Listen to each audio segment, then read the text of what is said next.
Well, good evening, everyone. Welcome again to another broadcast here in the Issues Room. Today is the 6th of September and it's Friday.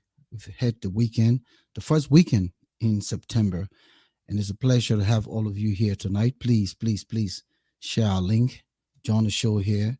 We're going to have a good conversation. And so I'd like to encourage wherever you are to be a part of this podcast here tonight. Ensure to share the link. Today is our 259th edition.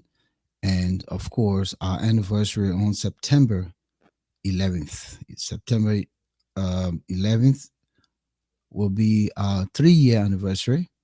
Matter of fact, 14, September 14, I take it back, September 14. I'm kind of linking it with something else. But September 14 will be our 3 year anniversary.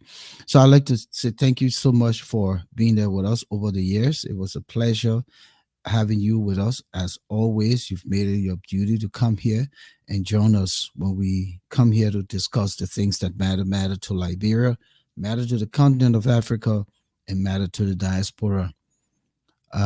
This evening, we'll look at some trending issues. And so I'd like to quickly go over to Alfonso in his studio.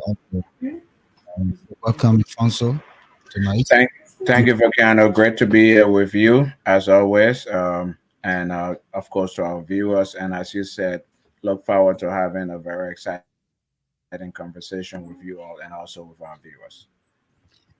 What have you been thinking about in the last day or so relative to our country?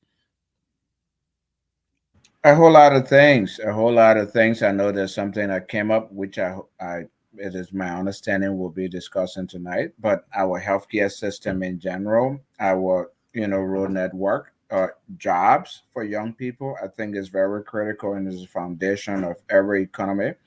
And unfortunately, over the years, we've really done very little in terms of focusing on job creation, on small business development, and on real investment for our people. I know the Saliva administration tried to do the huge, big foreign investments. Unfortunately, that did not trickle down.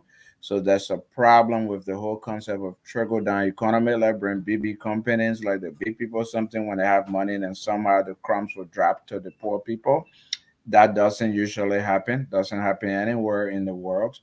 And yes, so we have a lot of failures, and those are things that really keep me up uh, at night. Like for instance, young people being consumed in drugs. What are we doing about it? What's the rehabilitation process and all of that? Not to go too long, I remember some time ago we had one doctor, psychiatrist, psychologist, a young man on this show who talk about Dr. Moses Zia.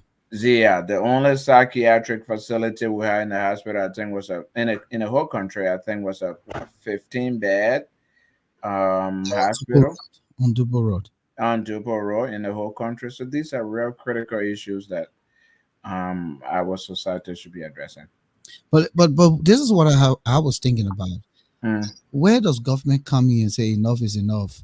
We have monopolized our economy to foreigners. mm, For instance, the Seti brothers who are producing steel rod. mhm, All other people or persons can do the same or import it. mm, And most of what we're hearing are our scrap material from all over the mm, country that mm, people are scrambling for and bring over to um, what you call to them and to mhm, recycle and reproduce the steel rod. However, those steel rods are not even strong because they don't meet the specifications. If you think about it, many of the things happening in Liberia don't meet specifications, especially those things that are manufactured. Everything is compromised. So why doesn't government take over the responsibility? Government can create its own steel rod manufacturing factory. You have your iron ore. You have the means to do that because um, developing jobs in ways is to produce some products within the confines of your country and in its ability. Now, maybe I may be wrong that that shouldn't be the role of government, but why shouldn't that be the role of government when you have the capacity and you can infuse that into your budget and make it a priority that government establish the Ministry of Manufacturing.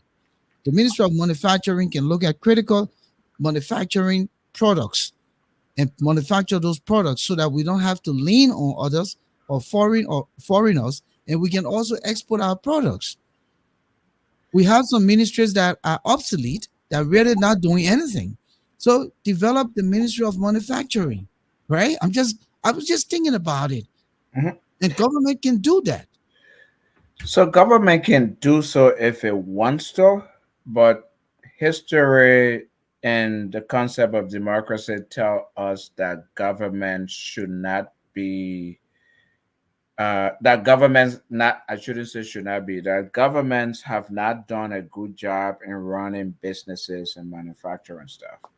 The bureaucracy in government, the protections, the laws, and the public sector prevent efficiency in terms of government being a manufacturer and a producer. We also, history tells us that countries where that was tried, communist black countries like the Soviet Union and all of that, Cuba and stuff, did not really fare well.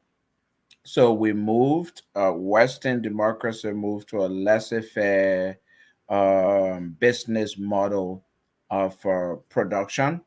So, but the government has a role to play even in that model of production. For example, you made a very salient point, which is the issue of why do we have foreigners controlling our economy? Now, that's government can step in. How can government step in? Make loans available to Liberian people so they can run those businesses. I was reading yesterday about the Small Business Administration (SBA) in the United States. It's designed specifically to help Americans and American women. You know, they focus on women, they focus on minorities, they focus on people who want to start small businesses. And government doesn't directly give them the money, but government is the collateral for them when they go to the private commercial banks and they get loans to invest in areas. And the other thing government does is that once they start those businesses, government then contracts with them. So government buys from them. So let's say Alfonso and Moses and Volcano get want to start a steel rod company, but we don't have the revenue as much as SETI Let does. me pause you right there quick Yeah. because the Liberians who have the revenue, there are Mhm. Liberians who have wanted to tap into the business, but because of the monopoly, the Yes. monopoly is such that is creating a price hike in the what the word in the uh, goods, right? Yeah. Yeah. And so as a result, they can do whatever they want. Any morning they wake up, Mhm. they can do whatever They they can want. hike prices. So It's not it's not monopolists are dangerous it's and not a matter of giving yeah. loans or Liberians are struggling. That Mhm. not only Liberians, there are other Yeah. business foreigners with business intent who could lower the price based on the multiplicity of these productions in the country. And you're absolutely correct. That's the free market system. When there's competition, prices are likely to come down. So the concept of monopolies is extremely wrong, and it has hurt multiple people in third world countries, especially. So the idea that we even have monopoly for one person to import steel raw into the country to produce steel raw, it's counterintuitive and counterproductive to everything in terms of developing our economy, especially in a society where we're trying to build our infrastructure. You know, people building houses and homes and businesses and roads, and we need steel rods, we need steel to build our bridges and our roads and culverts and stuff. You cannot create a monopoly. You cannot give one company the monopoly because all they will do is jack up prices. And may not even meet the demands of And production. and exactly one, That kind of slow the pace of development. absolutely. They might not meet the demand, but also the quality. And you mentioned that earlier. The quality of the materials they produce might be inferior. The reason why competition is important is several reasons. One, people can compete on a quality basis. People can compete on a price basis. You know, so for instance, the quality. So SETI has steel raw. Volcano has steroid. I think Volcano steroid a little bigger and thicker and heavier and better. Then I go to Volcano. That would then incentivize SETI maybe to make better steroids. And then Moses comes and say, "Oh, you know what? I can even do better." And then the prices drop. So it's basically demand and supply, or supply and demand, whatever. Unfortunately, when you create monopoly, the person, everybody relies on this person. What is the incentive for the person to reduce the price? What is the incentive for the person to fight for quality? There's no competition. So that's something I don't know why they do that. I know it happened with Simanco before. Simanco was this one monopoly and She stuff. even did a deal with the Liberian people, stable food rice. Rice, yeah. Why will you create monopoly? Why do we even order rice from India?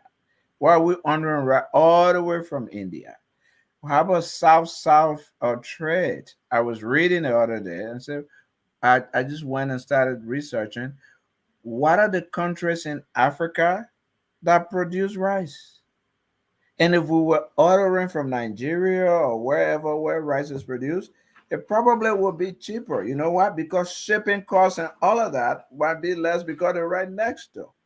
So why we so you're right. So it's all of these factors. I don't know whether our economists, our investment agencies, and policymakers, our legislators are even looking at these things as part of the problem. When you take somebody who doesn't even know what they're doing and put them in a national legislature and put them in an investment or finance or health committee, what are they going to do? When the last time we ever heard that a bill was passed on job creation, on small business development, on empowering market women to leave the sidewalk and Yanabor to leave the sidewalk and open stores? We bash Lebanese people open stores. Oh, they're running the stores. Oh, Indian people open stores. Where are our stores? Why can't we put 4, 5 we borrow boys together and say, hey, you can get a loan and open a store and we'll help you. Why don't we create opportunity zones, business zones for people? If you open a store in this place, government will assist you with this, we'll get you tax break. That's how you bring your own citizens into the economy and maintain them there. Unfortunately, we haven't had such a program. I remember, Thank you. yeah, yeah. Thank you. Listen, we're here in the issues room. We will be here till 8:30 tonight. We have to be here till 8:30. Um, so let me go backstage. I see Moses is in queue. He's ready to be. Yeah. Welcome, Moses.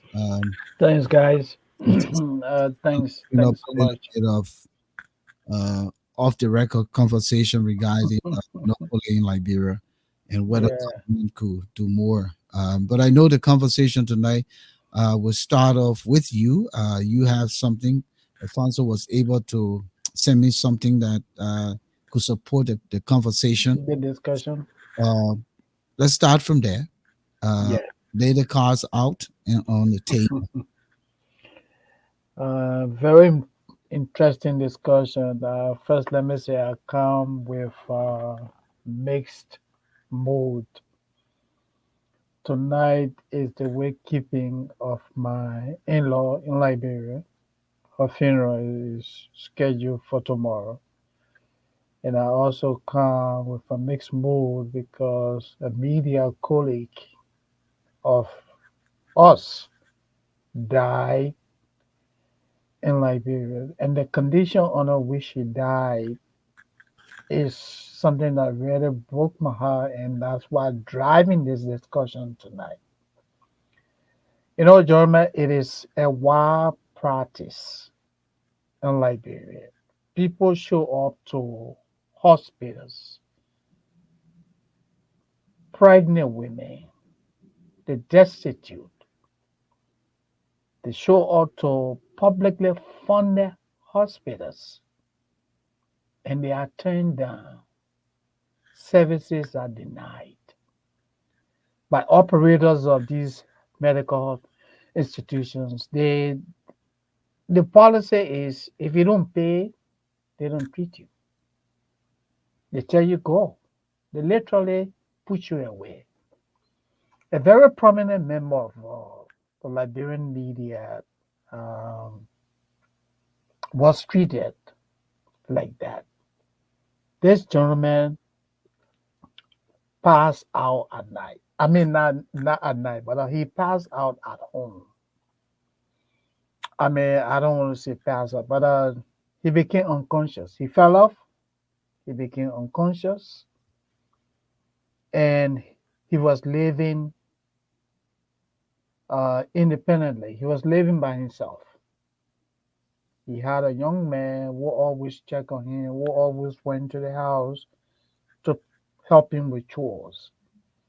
The guy passed off. He stayed in the house for several hours. The young man stopped at the house. He touched the front door. The front door was unlocked. He entered the house and he saw our colleague on the floor. He raised alarm. Community members came and they took him to Redemption Hospital. Unconscious, Volcano. As I speak to you, I'm very, very disturbed emotionally. They took him to Redemption Hospital, a hospital that is financed by the taxpayers of Liberia. The taxpayers pay the salaries, they provide the medications. This man was taken to the hospital. Upon arrival, uh, the guys at reception, the medical doctors, and others refused to offer emergency treatment. They asked the family to pay 70 US dollars. The man had money. His phone has a password that no one could access his mobile money. So people tried to mobilize to raise this money, reaching out here and there. When the money finally came, the man was pronounced dead. How do you treat your citizens like that? Someone literally dying before you. In medicine, there's what they call the Hippocratic Oath, which means do no harm. In the medical profession, that's what the discipline is driven by. Do no harm. Save life under all conditions. Even if you are on the military front or on the battlefront and an enemy soldier, is taken to your facility, you are under medical oath to treat that person. In Liberia, they look the other way. And what I'm telling you about is a pervasive problem, Volcano. You go to JFK, you go to other publicly funded and other private hospitals in the country, the situation is the same. Where is the health ministry? Where is the national legislature when your citizens are being treated as animals only because they don't have money? That's the story. Let me leave it with you guys. Our colleague is now a dead man because 70 US dollars wasn't paid at the time of arrival. Yeah, let me stop there. Alfonso, your take. This is it's a tragedy. It's a disaster that has hit close to home. Unfortunately, many hundreds, if not thousands, of Liberians and families have suffered this fate and continue to do so. We're having this conversation and we're talking because somebody we know and somebody in our profession was impacted. But it's a tragedy and it's happening every day. People go to the hospital and they are turned back. Some people go to the hospital to get care and they are detained. They're held by the hospitals Yeah, I held the hostages. Yeah. until they can pay as hostages. Some people go there, they die, and they hold the body, will not release the body until the family pays.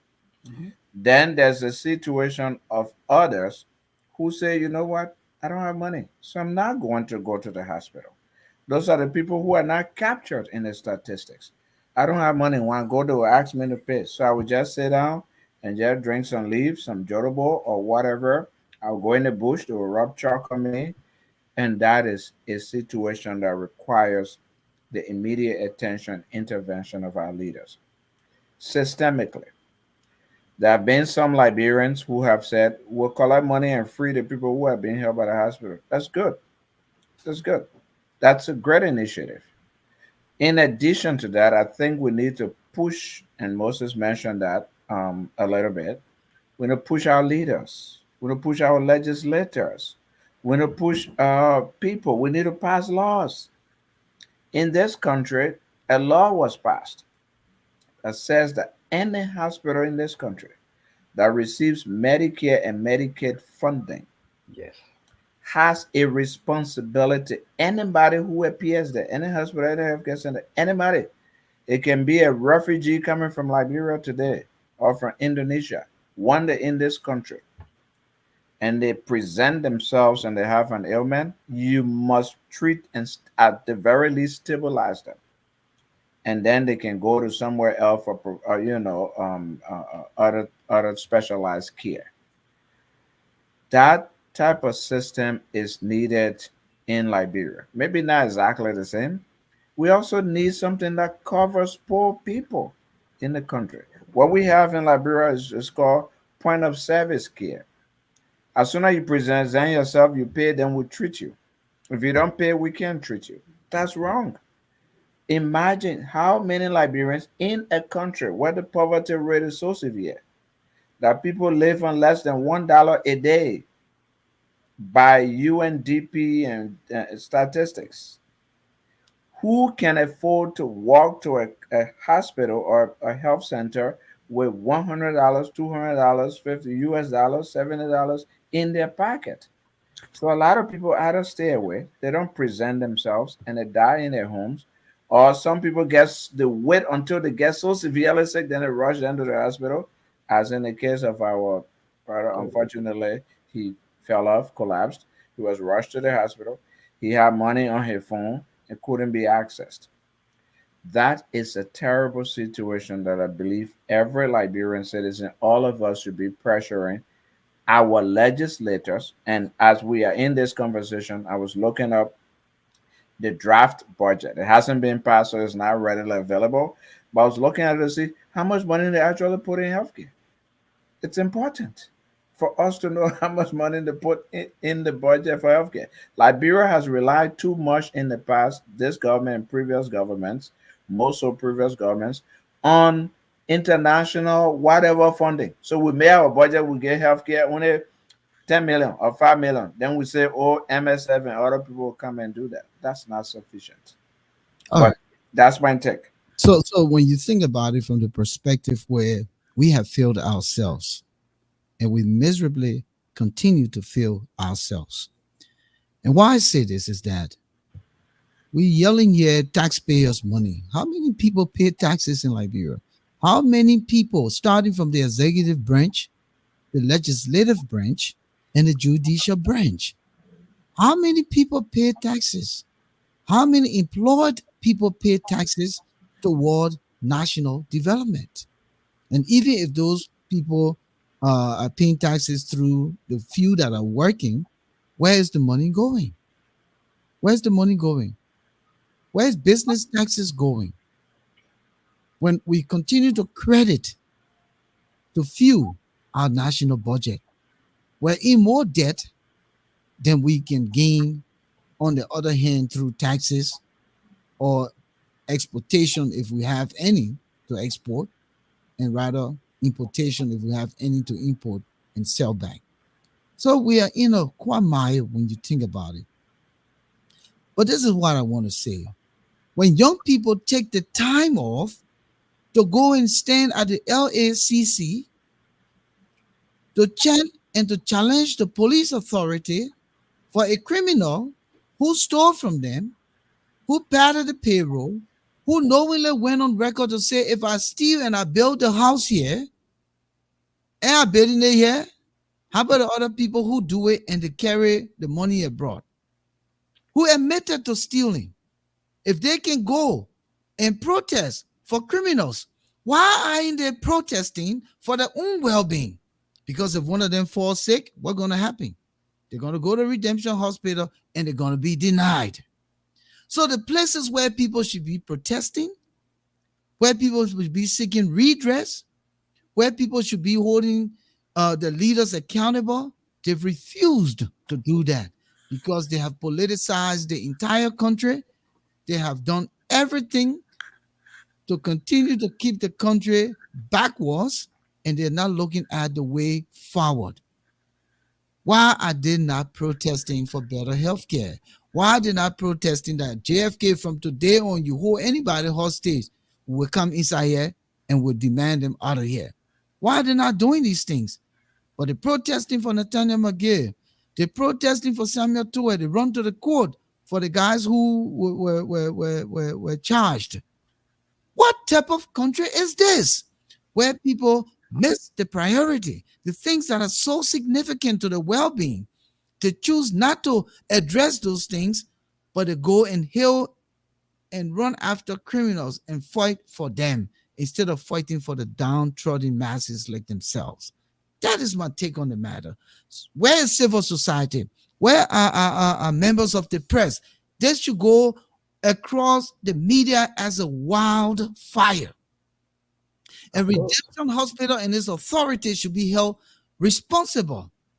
of If course. all verifications are made that they denied this journalist treatment, they should be held responsible.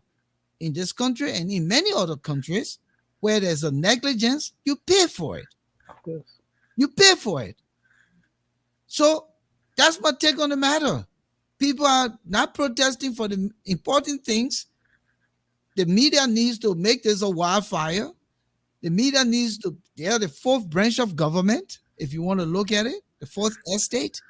They need to take this by the horn and drag it to the highest place for redress.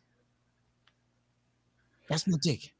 I mean, you're right. Look, the current situation should be a wake up call, not only to the media, but to all Liberians, that the current situation need to be corrected. Because so many people have died under similar circumstances. I spoke to a media colleague of mine today, and she said to me at the same hospital, Volcano, a lady when she gave birth, a destitute woman, she had some medical complications. After giving birth, somebody came and the person needed admission. There was shortage of bed. Because this woman who gave birth on a critical medical condition, you know what it did? They removed her from the hospital bed, put her on the floor, and gave that bed to another patient who had money to pay at the same redemption hospital. After doing that, the lady died. They put the woman on the floor. She died as a result of that. Volcano, you said, where are the taxes? There are too many taxes that have been generated in the country. You, Volcano Shelton, you got a lot of things going on. You pay taxes. You pay sales taxes. When you are in a country, everywhere you go, you make expenditure, you are paying taxes. Those business people are what? Remitting those taxes to the government. What is happening with that money? Those who work in government, they pay income taxes. People who are doing businesses, people who have homes. Yes, you may not have majority of the people paying taxes, but I would say to a greater extent of the people pay taxes. Let's even assume that you get about 30% of the people paying taxes. But Volcano, you go to a state funded hospital and someone let you die? That's sad. Let's go to this clip and let me bring this clip, Alphonso, Yes. of a lady who is telling us what people don't know, what the ordinary people don't know. And you know what's interesting? Mhm. For the ordinary people to do their own homework, they're not doing it. They just focus on their politics that killing this country. My brother, politics has taken over Liberia, like to say that the rights that they can be fighting for. Let me speak the Liberian way. Yeah, go The ahead. rest, the rest, that when no rest, the way they can be killing themselves, no rest in the country. That's the way politics has taken over the country. Everything is about politics. So the people don't even have the time to look at or research or find ways to understand what impacts them and how they can go about ensuring that those benefits belong to them and utilized by them. You listen to radios in Liberia, nothing you're going to get. Everybody has a talk show. It is the modus operandi of communications in the country. People are not doing public service awareness programs and production. In fact, what are the producers there now? If everybody holding cell phone, who takes the cell phone that they record and go sit down in studio like you and myself in And it, and go edit and produce a special feature and inserts into audio, the phone videos, and stuff like features, that. rather Yeah. do scripts writing Mhm. and produce a program. No. So this is the mess that we find ourselves in. But let's listen to the Numan, and you will know that to some extent, many of the things, especially medications and medicine and health supplies, supposed to be free. Of course. So let's hear her. You know, in this Liberia, when you go to the hospital, all the medicine like malaria, TB, HIV, family planning, vaccination for children, for belly, all that medicine free. All that medicine free. Hello, my Liberian people. How you doing? So today we about to talk about the medicine business in a hospital. Um, I will talk here. My name Joyce Clippo. I'm the Executive Director for Public Health Initiative Liberia. Public Health Initiative Liberia will implementing a project on the USAID Civil Society Activity Project. We are part of a health coalition of 6 organizations that are monitoring donated drugs at hospitals, clinics, and health centers across few counties in Liberia. For us, we're currently working in Grand Bassa and Margibi.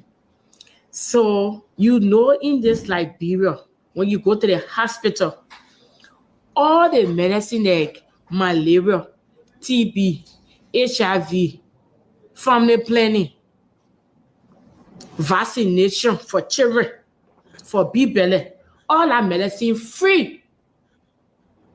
All that medicine free. The medicine, the government of Liberia and the other partners like the Global Fund, USAID, they work together to bring that medicine for Liberian people to be able to get medicine when they're sick, when your children get malaria, for them to be well. But we've been observing some things. We've been working in the communities and we've been observing some things. For instance, some people say they can be buying the malaria medicine. You're not supposed to buy it to all the government hospital. All the malaria medicine, they're free. The TB medicine free. But you know, the other day, we went Margibi. We were in Margibi. Somebody told us, say, they selling the TB medicine today. We say, what? They're not supposed to be selling TB medicine. So there's this story. We are what's get the story. We'll play the story here for you. But I just want to give you a little background on the story. The story about one man Bolu Kathy from Yawani village behind Bomas. The woman, she gets sick with TB. The community health workers send her to Rennie Hospital for TB treatment.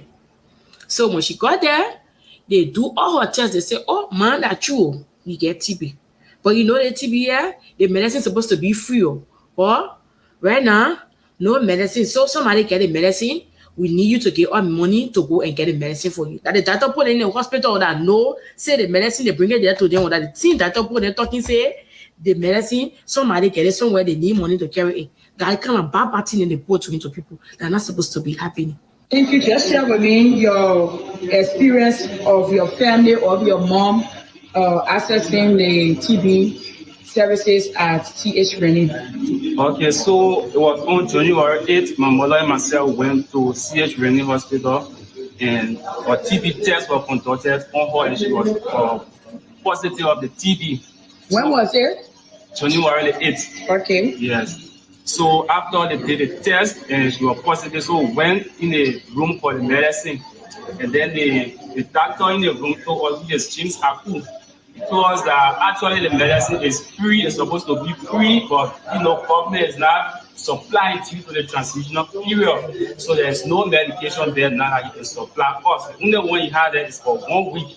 And so he told us that he have friends that he can go and talk to, even pay money to them so that they can help him with some of the medicine. But now he don't have money again, so to facilitate the process, so he told us to facilitate the process. So the 1 month treatment was $3,000. Okay, 1 month treatment, $3,000. Yes, okay. Was $3,000. So due to our distance where we go, we're not being able to come to the facility every week.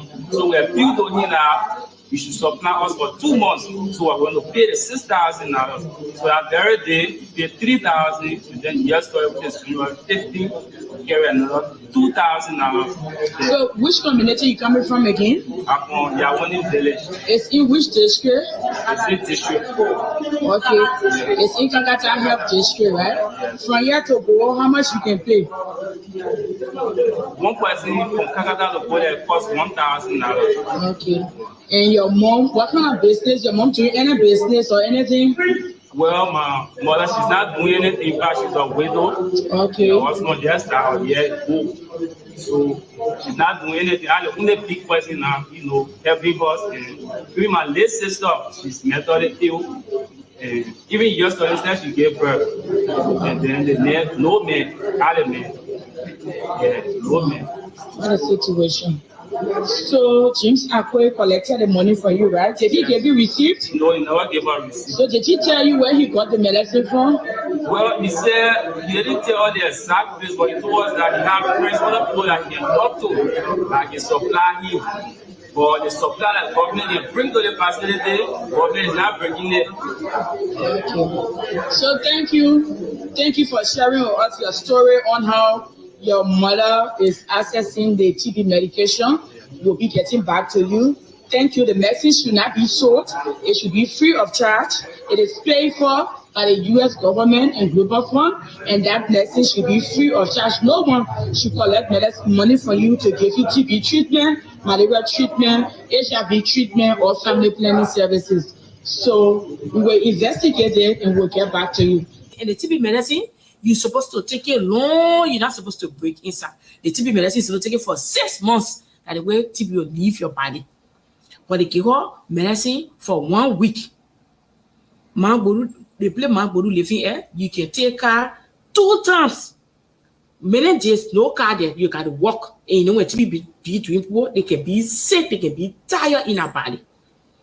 Magboru, when the first time when she went, she finished the medicine. She not get money to come back. She not come back.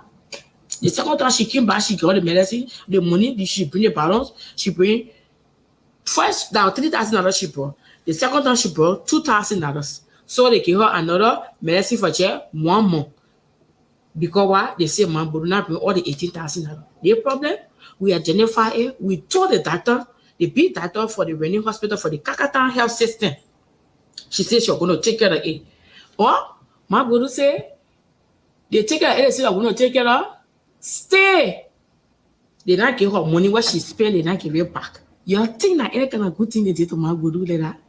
The people wicked. So we just want to let you know that the medicine in the country they free. Nobody should pay for TB medicine. Nobody should pay for malaria medicine. Nobody should pay for HIV medicine. Nobody should pay for family planning. All that thing in the bring in the country free for us as Liberian people. So my people, that the message should get from you from Public Health Initiative Liberia. I will talking here my new choice. The medicine we're talking about to all the government hospital, all the medicine they're free. Yeah. So, good information. Good information. People need to know. Free. And the former American ambassador did emphasize that.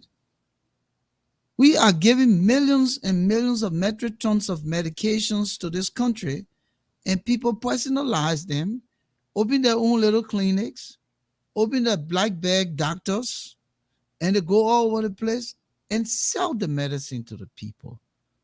What type of country is this? And you know, Volcano, what a video just uh, show is a complete testimony to the problem we're talking about. It just provided further validation of what we're talking about. This is a problem that is pervasive. And unfortunately, you know, our situation is so sad. These people have group of individuals they refer to as senators, representatives. But when they assemble at the legislature, the only time you hear them shouting, our benefits, our benefits. They don't care whether people are eating, whether their kids are in school, whether the basic needs are being met. They don't pass no legislation. You have not heard anyone on the House Senate Committee on Health to invite the Minister of Health, to invite heads of hospitals in our country to say, hey, we have heard that you people are literally holding people hostage at JFK. At Redemption Hospital, people go there, you guys refuse to treat them. At your clinics, you people are not attending to these people. What can we do to help? You don't hear them say anything. But Only time you hear them, yeah, instead, where? instead, what Yeke Koluba doing? He passing Joseph Baga. Exactly. Yeah, You got Yaga Koluba and yeah. sharing Like a fair talking is insulting nonsense. the president, yeah. And he's a lawmaker. He's so-called a representative of the He people. leaves his advocacy function, Yeah. his legislative function, and he know how to quote the little mean thing he does say. I mean, Congratulations. yeah, yeah, Lawmaking. yeah. Lawmaking. I can hear the bill road and I'm a jaw. Lawmaking, Oversight. oversight. And something else. Everything. Yeah, Yeah. they have lawmaking, You- oversight, and representation. Representation. He need a representation all whole day. He calls him president then. What The about time for them to do the representation, you didn't hear from them. all you mean, so they do more personal advocacy for the benefits rather than the representation for the constituency. Yeah, And it's sad. It this is is sad. sad. It is sad. Very Where are we going with this? Eh? The people say the people suffering. Let's give them some philanthropic, help. Yeah, And some of these medication, we gotta say U.S. government hand on it. No, they're going to some of the wealthy people in this country, and asking them for help. sue the costs that will help. They go into some of the hospitals that have surplus and we're willing to help third world countries. And to put these things on continuum, ship them at their own expense, just because the people need it the most. Mhm. And then you take it in the country, and the ministers literally open their own hospitals and clinics as a conflict of interest, Mhm. and siphon what belongs to the masses to themselves, and then have the people pay them again. Yes. The people don't pay them for the service, they are denied the service. Mhm. And if even under any context they give the service and they can't pay, they hold them hostage. Yeah, they do. And this is no secret. This has been discussed on previous podcasts of ours, on Yeah. many other platforms. This is all over the country. So, where the action has been taken by government, by the legislature, by the judiciary branch, by the media, by civil society, by the churches, by the mosque, by the marketeers, by the Yanabo, by the people who always protesting. Mhm. Where are those actions taken Oh, to save themselves? You know, the other day I was talking about, if you recall, I said when these people are justice ministers, oh temple, yeah, I remember you say that. all of Yeah. that, they don't face the institutions that within the purview and power to ensure gets the benefit to be fixed or to be developed. Mhm. But when they go against the law now and they lock them all, they say, oh, they send the man to South Beach. Well, South Beach that you the one managing as justice minister. Now you go against the law, the same law take you and put you in South Beach, then you won't cry. Then So I got a dungeon. it's put money in hospitals. Yeah. You think all of them will always be lucky to get on that flight to go to Ghana? No. You may not be able to reach RIA. You may be in flight and pass away. You may get to Ghana and it be late. The closest healthcare to you is what in your country, and you must invest in it. Mhm. Alfonso. And yeah, and quickly, just that last point you made. Vanis Sharma years ago was the president pro tempore of the Liberian Senate. He collapsed in the Capitol building. There's no ambulance at the Capitol building. There's no nurses, no clinic on the whole Capitol Hill. So they carry him. Some people were holding his head, some people holding his legs, and they ran down the stairs and put him in a taxi and ran him to something. He had money, so he survived. But they had to bring him to America and do because all of that process they went through, he had brain damage. So now they had to rush him into America to do brain surgery. He returned. He was senator until he was defeated recently. All the other senators and representatives, do you think they put a clinic on Capitol Hill? No. What are you No, they talking have about, not done Kenny? that. They don't care. They It's don't. about what the money they put in their pocket to go home. Yeah. Do you think they train first aid people and whatever and ambulance to No. care people? No. Now we have the University of Liberia. We have the Capitol building. We have Temple of Justice. We have the Executive Mansion.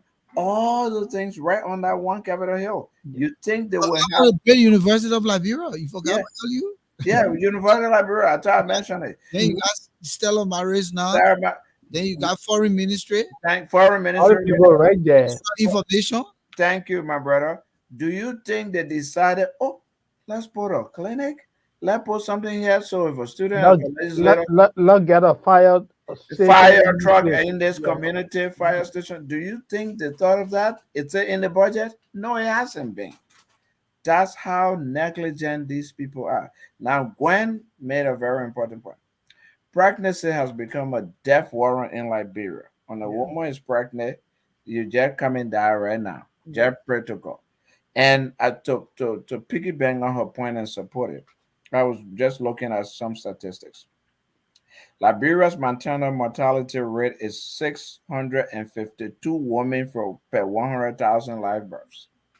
So every 1,652 women got to die. This is higher than the sub-Saharan African average of 534. So higher than what the sub-Saharan Africa average. You think Yaga Koluba, when he goes on a podcast, you think all these people, you think they talk about that?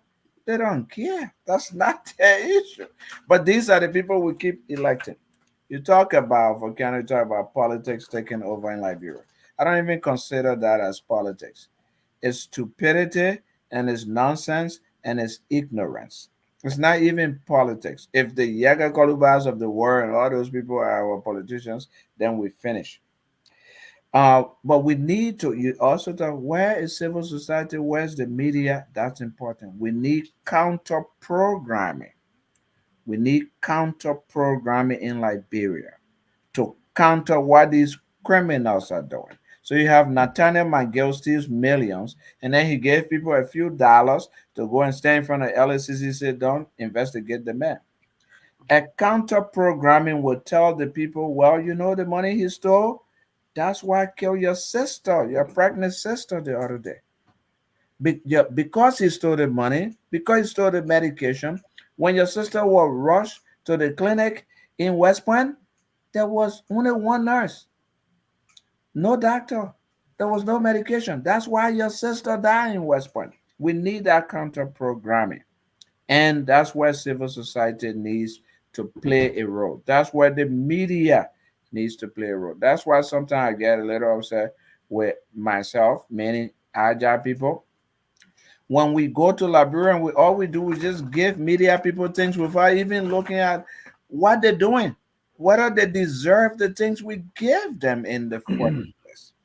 And I I hope think, we do that. So I mean, I just wanted to bring it home as a little bit of self-assessment. But I will end on this note. but look, Be, Hold on, he said he will. yeah, let me end yeah, this. okay, yeah. Let me end this note for go there. Hmm. We're blaming the people at Redemption Hospital, the doctors and stuff. Yes, we should blame them because they are human beings. There's no way somebody dying from it say pay me first. I tell you, AFK, no way. They are human beings. They are under obligation. on Yes, obligation, they're yeah. they're human beings and they're under professional obligation to do it. But here's what I would say: the resources are also not being made available to those health centers by our legislators, by our politicians, by the top level people. You talk about ministers putting medications in their clinics. We heard, and maybe we should investigate that. But we heard that the previous minister of health had her own clinic and hospital, Oh yeah, I mean it's open secret. Now you and know. they take the medicine to those places. So now JFK and Redemption don't have those services. So now they have to charge people as a means of staying open. So it has to be a holistic approach to say, where's the medication? US brings the medication into the US helps us bring the medication into the country. It leaves the warehouse. Does it make its way to the hospital CH Rennie in Kakata, or does it get diverted to the deputy minister's clinic in Monrovia? Does it get diverted to the minister's clinic in West Palm, New Town? That question has to be asked, and that's where Moses, I'm bringing you back because I know when I mentioned journalism and media, you want to say something. That's Yeah, where the media can play a role that unfortunately is failing to play. Let me add this and you come in. yeah. Go ahead, yeah. So what Go I want ahead. to quickly add here, if the Americans now gather all of this and send it, then they send people behind it again. Then we have to pay them if that was the deal. Then they say, oh, the Americans will send the people, but when the people come, they take everything, then we got to pay them back again. Yeah, You can't even manage the ones they gave you for free. For free.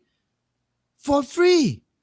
So when the people give you loan and they know that you're going to steal all the loan, then they will send people behind it to make sure the loan is found in the right places so that it can give the benefit.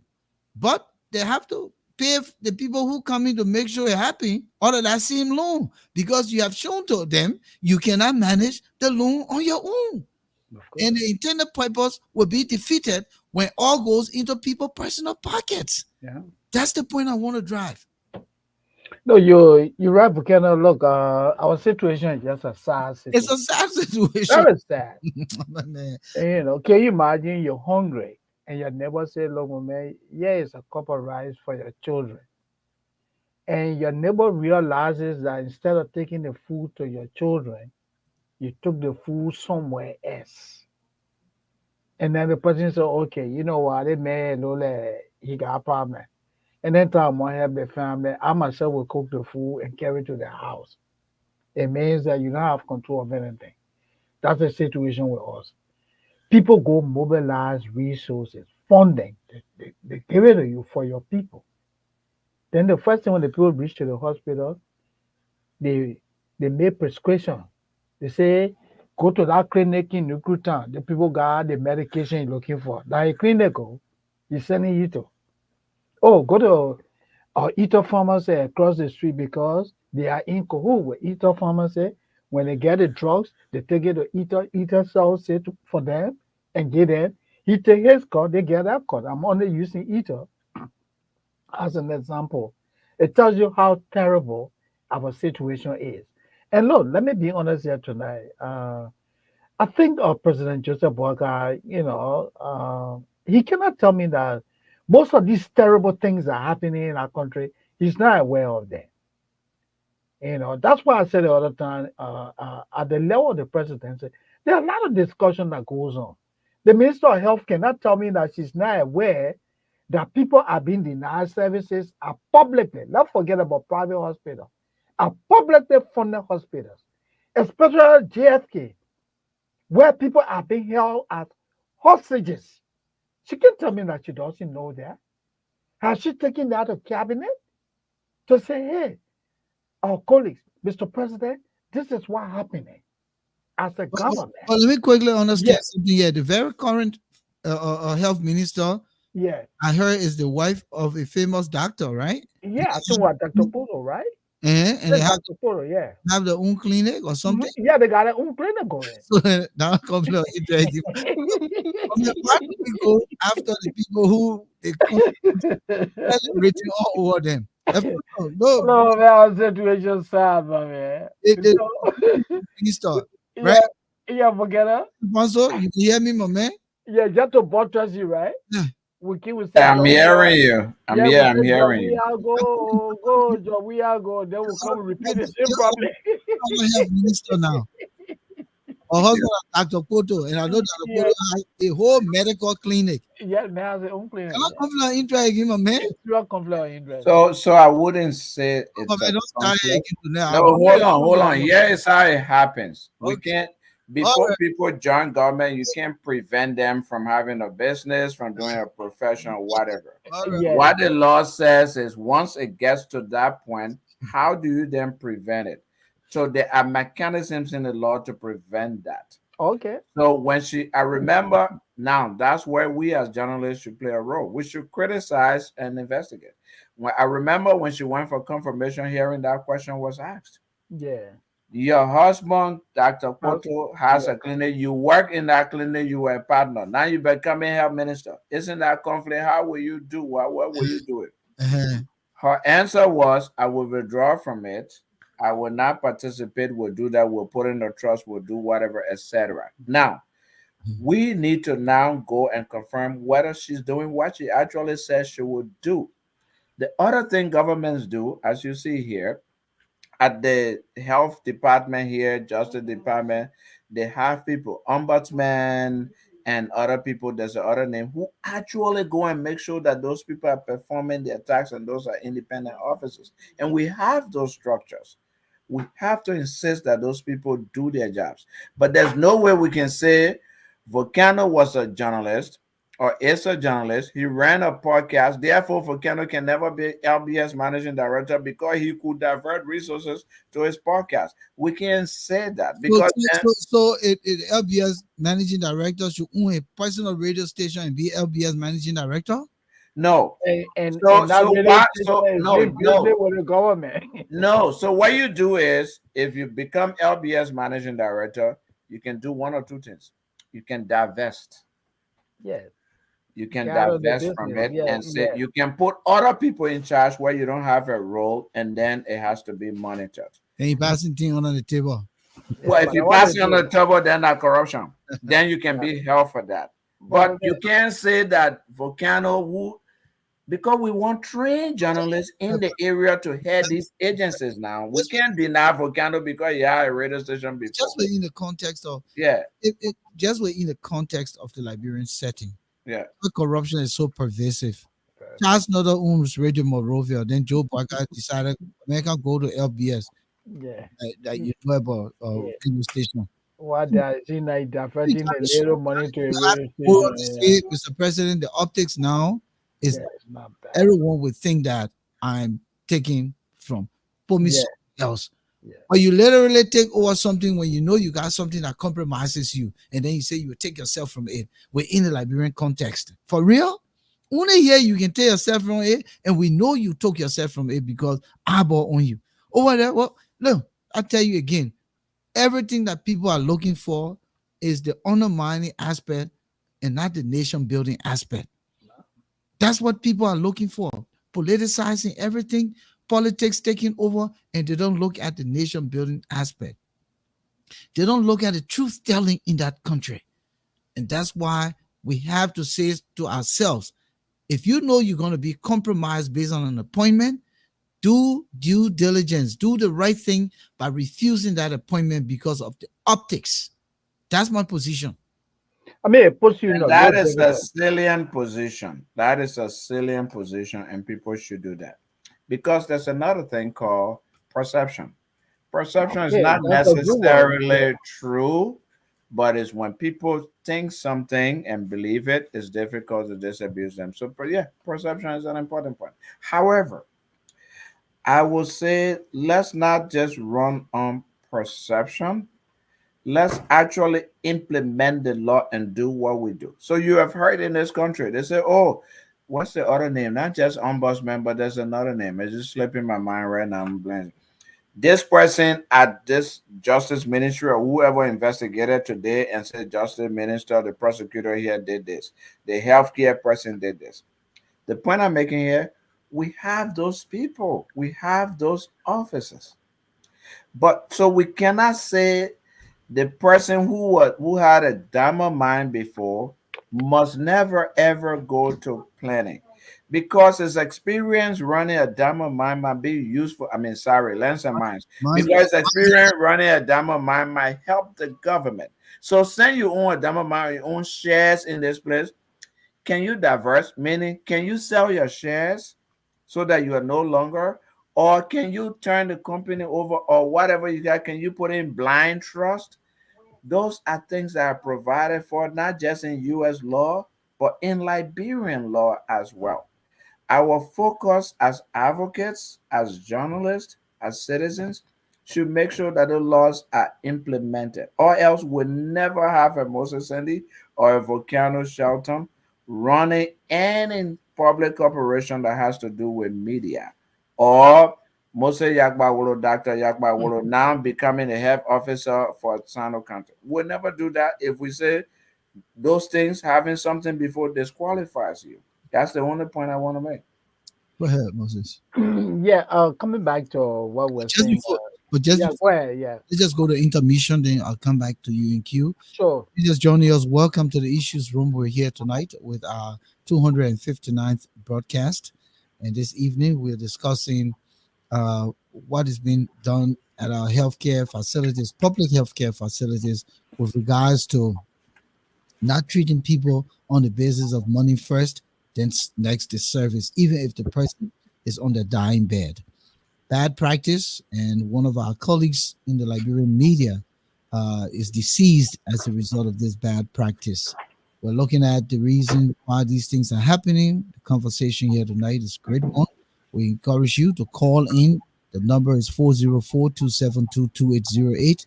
404-272-2808 is the number to call. The number has been posted. It's right under the screen there. You can see it, 404-272-2808. If you have any contribution to make here on the show tonight. Volcano Shelton, Alphonso, Moses, Sandy, Alfonso, please mute when you're typing so that we're here tonight and having this conversation. Stay tuned. Go ahead, Moses. Yeah, look, I would like to join you and Alfonso that the whole campaign about reversing the current situation for the better. Let everybody make it a national initiative. We should call on our lawmakers. We should call our political leaders, civil society, our church leaders, that what is happening in the healthcare sector is undermining, is contributing to the death of our people. So many people have died. People continue to die. I just should form part of that campaign. The PL, the media, you guys need to begin to write editorials, especially the current situation that led to the death of this journalist. Journalists should dispatch reporters to that hospital to get to the bottom of this case. Expose the individuals who did this so that they can be held liable. That's death. That's murder. Had I been in a developed country like this, someone died at your facility because you refuse to do what is required of you as a medical doctor, do you know that that family will walk away with millions of dollars? That's a serious lawsuit. They may die on your compound, or they may die at your compound. You watch the man die because of $70? This is serious. Yake Koluba, Abraham Dallas Delo, all of you, our man, Natana McGill, you call yourself the advocate for social justice. That man you need now, eh? Yes, Okay. the man say he champion the cause of good governance in Liberia. Senator McGill, please, I'm appealing to you. This thing we're talking about did not start now. During your administration, we saw the same thing happen. You guys need to put an end to the current situation. We can't have our poor sister turning up to GFK when they give birth. They are held against their will. We are not saying that people should not pay their bills, but as a responsible government, like in this country, they make budgetary allocation for the poor. Those who can afford, when you show up, the government underwrite the costs. That's why you heard Alphonso and Volcano talk about Medicaid. In Liberia, we don't have Medicaid. But at least in the budget, they always say, look, we give JFK $500,000 every year. That when people go there, they don't have money to pay, or medical bills. That money go towards that. You can do that. Nuclear, we give you $50,000 in your bank account because you are a very small hospital. When somebody comes, they can't afford care, you'll go in there and take that money and use it for that purpose. That's what you guys need to do. My advice. Guys, that's my advice. So Gwen keeps making some important points here, and that's something I wanted to look up. I didn't get to that point, but she might be right, which is that it's true that in the U.S. they have a law called EMTALA, which you referenced, Yeah, I'm which telling you. obligates these hospitals to treat people, at least stabilize them. Her argument is that Liberia doesn't have that law. Um, I would say if Liberia doesn't have that law, which is the argument that you guys are making, I'm sure that's why she's making as well. Then that's one thing we can push our legislators to do, or to pass such a law that if somebody presents at your health facility, You're on then obligation. you're under obligation to, at the very least, stabilize that person Yes. before you send them off for specialized care. Because that's critical, that's important. You can't say pay me. I mean, how horrible it is. I know our man Thomas Awaji is asking the question, what are doctors in Liberia take the hypocritic of all doctors do no All harm. doctors do. Yeah, do no Do harm. no harm. You take All that you one before see is you graduate. somebody pass off the jacket in front of you, then you say, I will not test you until you pay. That's what, like, you're not even a human being. So, Yeah. you're not even a human being. Yeah. So that's something. But Volcano, somebody wants to call in, but it says you should say the number because they can't see the number. I'm sure you see in the comments. So I just posted again in the chat. The number yeah, is 404-272-2808. yeah. So yeah, I think it's important. People should participate. But you guys are right. This is a national emergency. This is a national emergency that all of us, the journalists, ordinary people, everybody must get involved in. Nobody should die like that. That's horrible. The man drop, he pass out, they bring him to your hospital, then you say, we'll not test you until you pay $70 to us. What does that even mean? $70? $70, my man. That what other care you going to render this man? Yeah. Like first aid, CPR, or put oxygen, and you want to get $70 for you even do that? Gentlemen. That's Yeah, the first thing I was going to post was a drip in that man. yeah. $70 worth for drip. The other thing is, Talking about the They treaty. say they say you're getting mere water. yeah, the other thing is, the issue of suing people, Yeah. suing hospitals, suing doctors for negligence, for Yeah. whatever, Complete wrong. negligence right there. Yeah. Those things will make people to come to themselves. Those things will make people to come to themselves. Say, I got treated before. If I don't do it, I will get in trouble. I could lose my license. Of course. My hospital or clinic could get shut down. We might be on the hook for millions of dollars, etc. When you put those things in place, people will take their jobs seriously sometimes. Um, the other thing was in 2014, USAID and another international organization did a study in Liberia in 2014 where they made some recommendations. And those recommendations was to put a public health insurance system into place in Liberia. The other recommendation in that general recommendation they made was government subsidies should be put aside for poor people who cannot afford. So, Adjustments. Yeah. which is Medicare that we talk about. So, Yeah. in that way, when the people present themselves, you're not asking them to pay before they get treatment. There's somebody on the line. Let me know. Is Yeah, somebody? yeah, there's a call now. Okay. Let me pull them in. Hello, caller. Your name? Hey guys, how are you guys? I'm Gwen.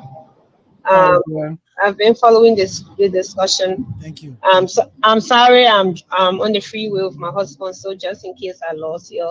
Okay. Sure. But I just wanted to talk a little bit about the healthcare. Again, everything boils down to corruption in Liberia. Our healthcare system literally is failing, or it has failed basically. It's very neglectful, reckless, like a lot of negligence, like carelessly treating people. I totally understand.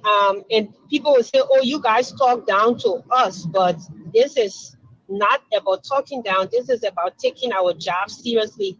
I work as a healthcare provider in this country, and we work with fear of losing our license That's when we true. treat people, the way we talk to you, the way we accommodate you.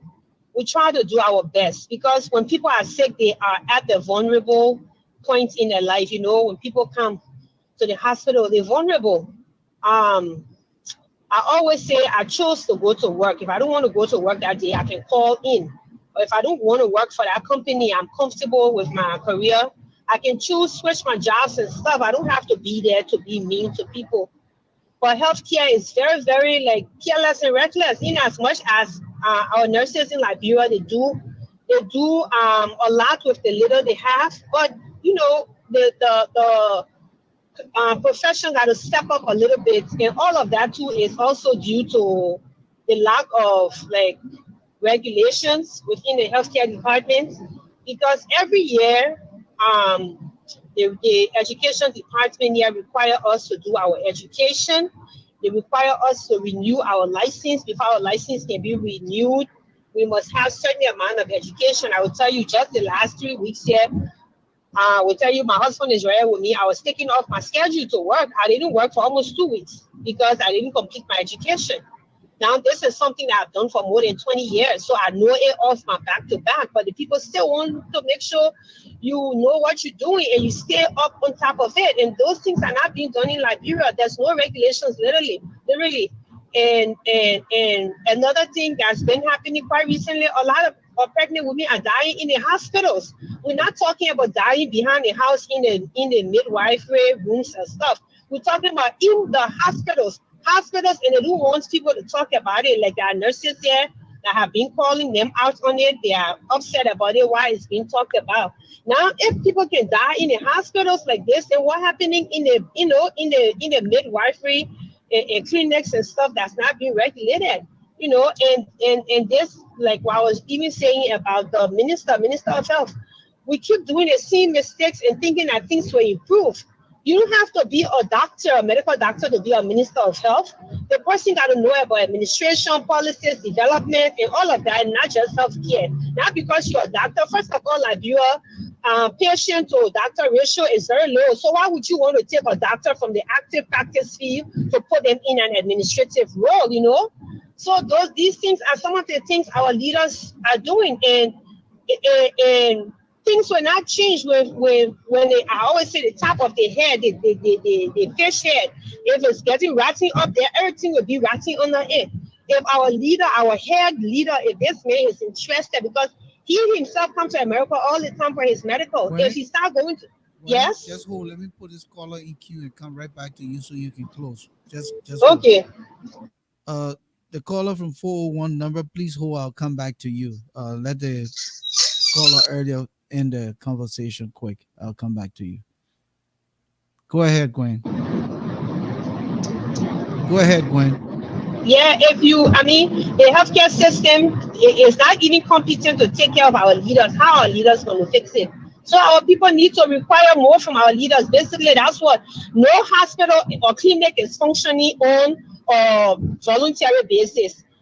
When people go to clinics, they must pay, especially private clinics. So we can say all we want to say, oh, you guys don't refuse the people, you talk, oh, these people run a business. Healthcare is a business. Even in America, healthcare is a business. We get paid. We looking at it from the healthcare standpoint because we are health providers, but it's a business being run, and we go in there to provide the business to the patients. So if somebody opening a clinic in Liberia and the government want all patients to be seen, then let them start putting money into these private clinics and then write the legislation that nobody should refuse patients. Then when you go in there, they will not refuse you.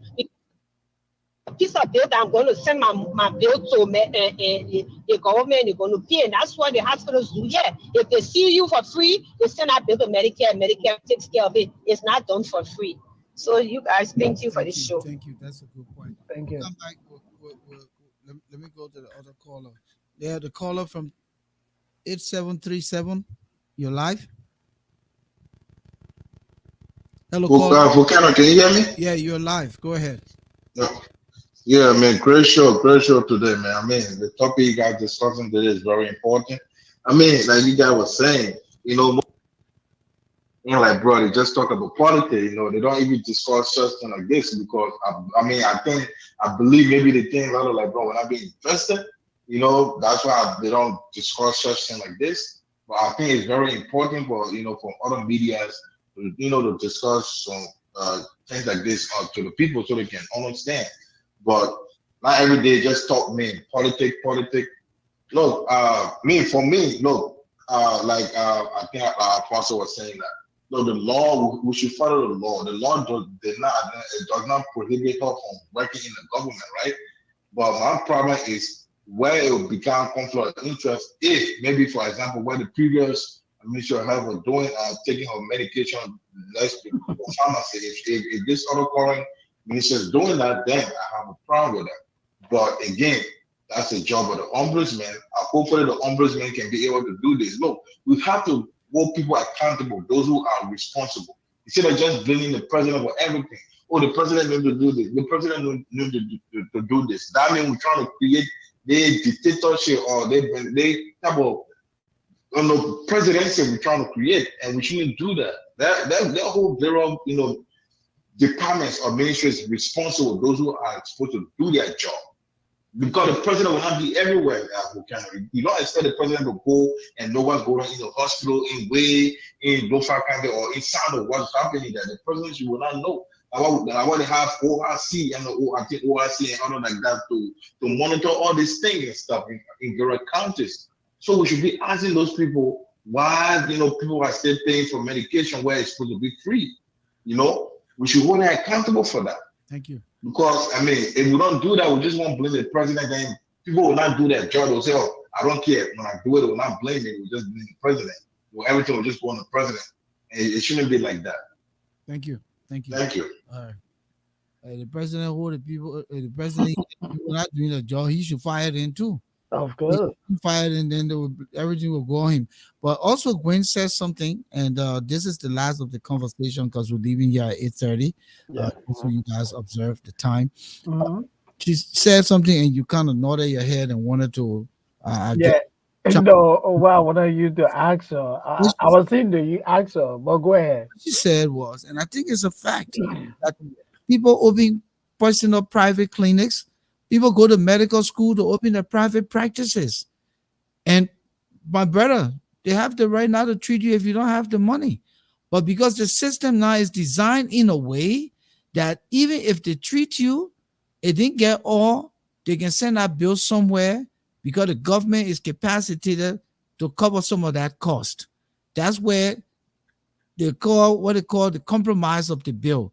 So if the bill is 1,000, we can pay 500. At least it's something, and that person, got the service. If I have to call, the other day I called for chiropractor, and the man said, we don't take insurance. You want cash. So I sort of going out cleaning knowing I got cash. The man said they can take insurance So because you go different place. You don't go to that place. the hurdle is You have the option, yeah. through the insurance there will be a lot of hurdles, but they want the cash up front. But in Liberia, if the only one chiropractor that's saying that he will only take money, then you say the man can deny me service because my shoulder needs to be fixed. So I mean, this is the give and takes here. When government is incapacitated because of corruption and it fails to correct those things, then we'll have this revolving problem, and that is where we find ourselves in this situation. I just thought That's an important point you make, and I think Gwen made that. Moses asked you a question. I'm sure it's around that point. Yeah, the question I wanted Volcano to answer was that if she were in Liberia, if she could have seen somebody dying before I don't think she wouldn't her, intend to. and so, oh, well, you gotta go because you didn't come with money. Obviously, she won't, Gwen would not have done that, or she wouldn't do that. But she struck a very salient point because people are in this business to make money. Now, this is where, like I said before, our lawmakers. Is in there now. Yeah. Big money. The medical doctor who took hours and grueling hours in student loan to become a medical doctor over his personal space, he needs to pay that bill back. And not only he needs to pay his employees, not only he needs to pay for the facility, the equipment, the medication, all of these things. Let's also talk so now. Yeah. But this is how it goes in developed Other countries. cleaners shouldn't do that. Yeah, okay. So it's good you made that clarification. But like in developed countries like right? Private institutions get grants. And the grants are allocated to service even for those who are uninsured. You don't have Medicaid, nothing on the So country. Grant just added this. Yeah. Medicare got a standard building sheet. Anything not paid for by the individual can be sent to Medicare or be written off on the tax statement. You see, that's another good. Yeah, that's good, Gwen. But like I was saying, right? Like some of these in developed countries, they give grants. That this money will be used exclusively for individuals or say for people who are in needed situations. They don't have the means, they go in that money, they take it and use a portion of the money to address that problem. That's how the hospital gets paid. And then the government also provide what? Some monetary support, subsidy. They provide some subsidies to help these private institutions. That is where our national leaders, mainly Volcano, the people that are sitting up that Capitol Hill, that all you hear from them is our benefits, our benefits, our benefits. These are the people that are supposed to sit with the executive and say, look, Mr. President, our people are dying. We can't afford to see this happening. We need to find a solution. What can we do as a government?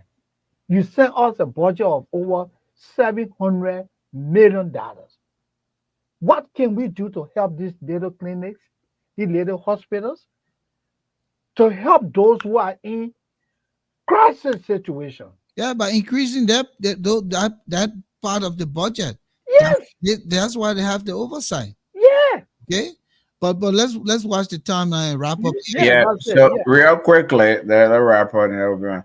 As I was saying earlier, in 2014, Erling Salif actually addressed the World Health Organization and made something. Hey, nobody should go to hospital and be turned back, or nobody should be hurt back.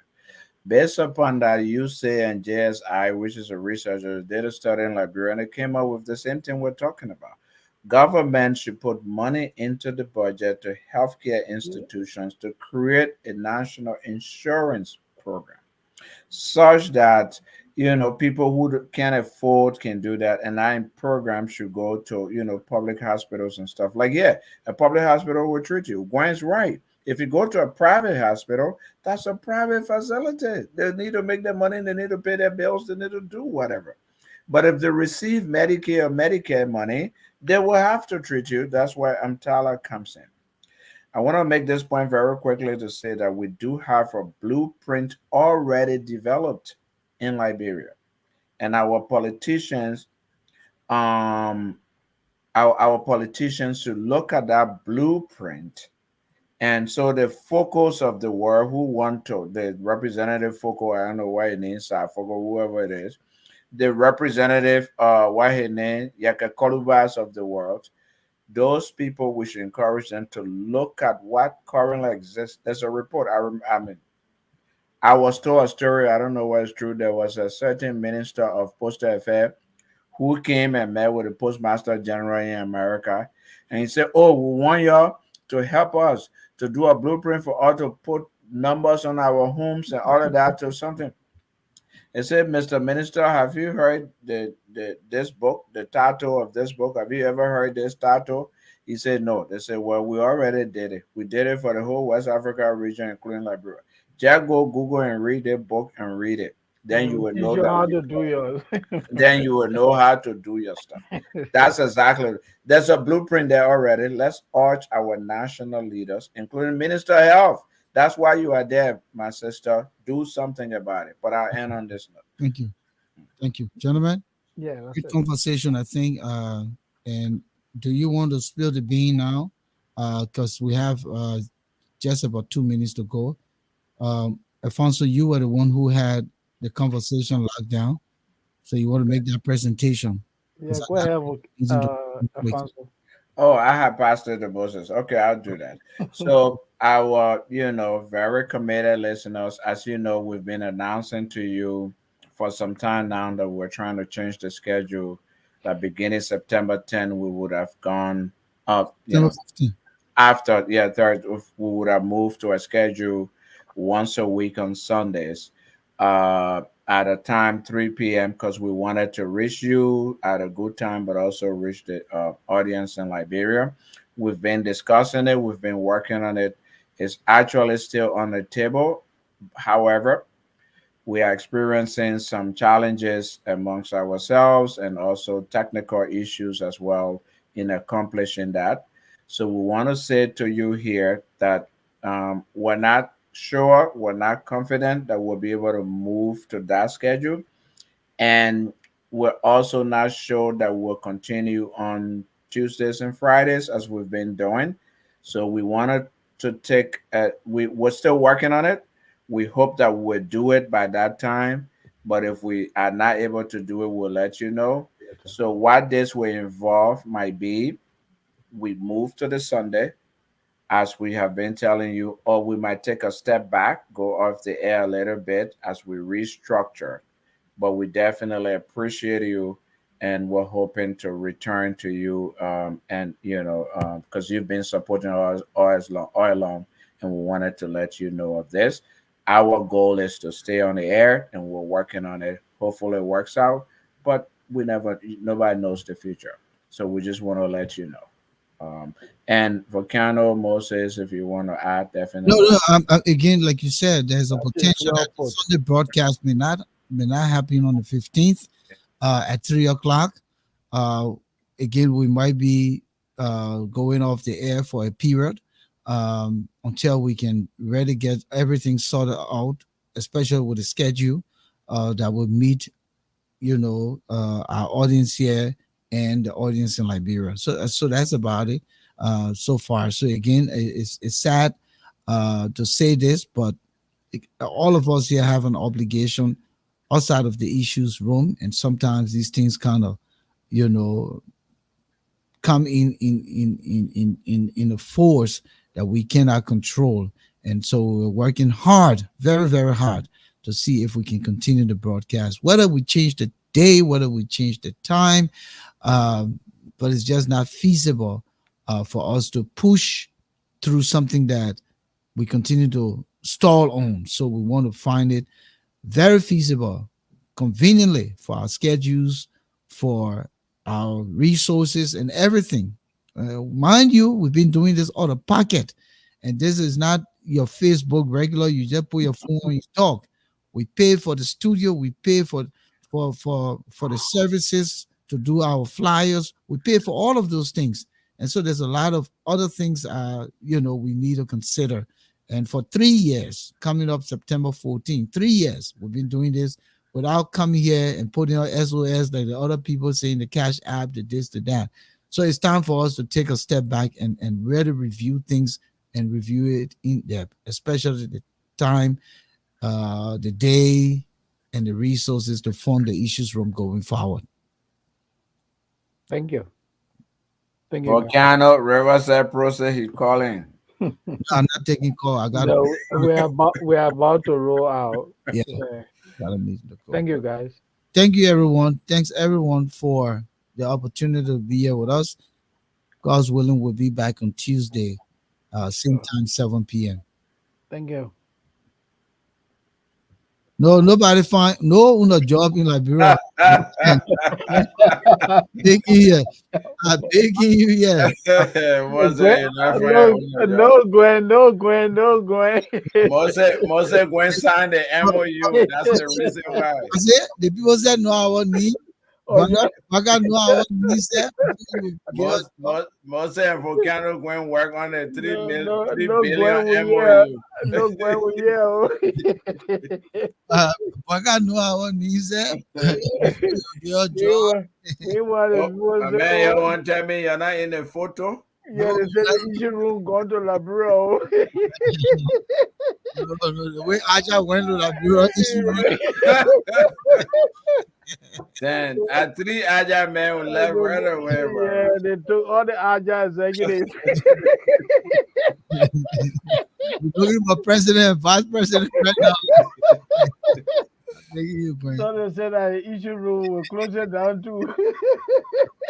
I like that, Gwen. No, nobody has got no offer. We got job nowhere. We here. What do you got, Gwen? Our cartoons here. You are going to put more. We stay pushing cartoon while they got a job. Then let it enjoy. We're on this side. Okay, my man. Great show, man. Wasn't there? Great show. And we look forward to coming back on Tuesday. Yeah. Good night. Okay, guys. All right, guys. Good night. Bye-bye.